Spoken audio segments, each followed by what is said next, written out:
Welche aktuellen Herausforderungen sehen Sie bei der Digitalisierung im Maschinenbau und vor allem, wie können diese aus Ihrer Sicht gelöst werden?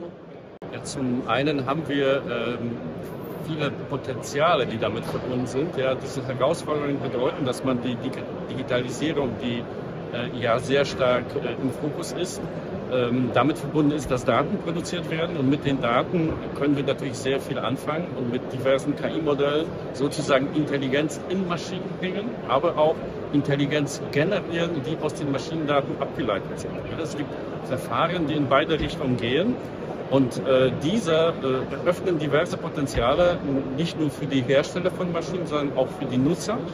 Und insbesondere auch Vernetzung von beiden Aspekten spielt eine Rolle. Aus diesen Themen können sogar neue Geschäftsmodelle entstehen, sodass man in Richtung Predictive Maintenance, das ja schon als Thema bekannt ist, weitergehend Themen, die in Richtung Predictive Asset Management gehen, entwickeln kann, sodass man technische und sogar bilanzielle Aspekte von Maschinen verknüpfen kann und daraus Themen erzeugen.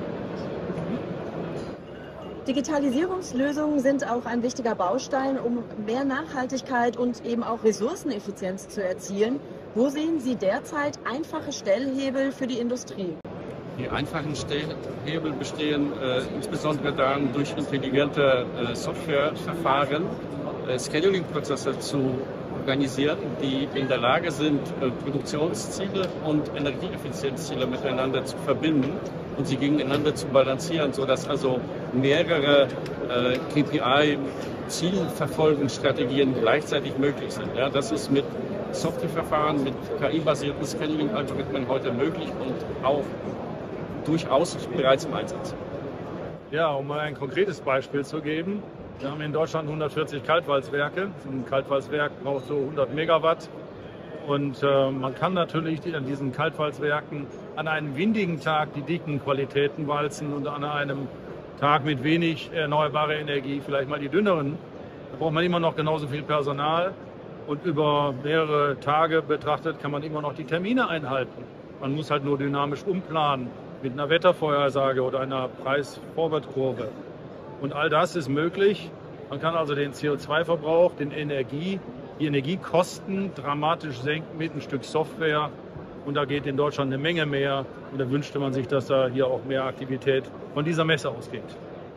Der VDMA Software und Digitalisierung ist mit mittlerweile über 500 Mitgliedern aus dem Software- und IT-Umfeld ein maßgeblicher Treiber für den Wissens- und Informationstransfer zur Digitalisierung im Maschinenbau.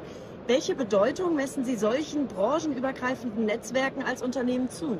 Ja, für uns BSI Software ist das von großer Bedeutung, in dem Fachverband Software des VDMA dabei zu sein.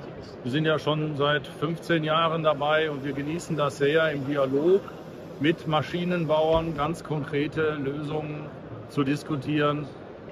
Etwas, was einem in anderen Verbänden fehlen würde, weil man im Prinzip so den Anwender, den Kunden gar nicht sonst dabei hätte.